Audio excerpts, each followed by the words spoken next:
Hello and welcome to How To For You. Today I'm going to show you a very useful trick that you can use to help figure out if some work has actually been done on your car. So what I'm going to show you today is, for example, specifically, if you take your car to a dealership or a mechanic, you don't believe that they have actually done the work on your car, I can show you a way for you to prove that.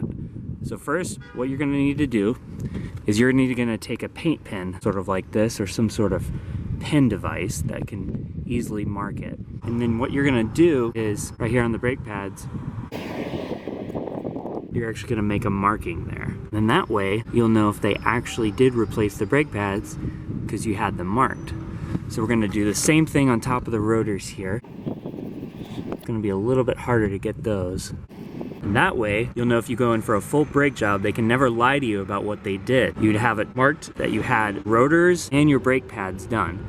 And if you just do that on all four of them, you'll know exactly what to look out for. I've heard so many stories about people going in and getting their brakes done, and they charged them and they actually used the same brake pads and rotors. So definitely a useful tip. Make sure to do this next time if you do it. I would recommend doing your own brakes and brake pads, but if you do take it into a dealership, this is a really good way to do it. Thanks for watching. Please like and subscribe.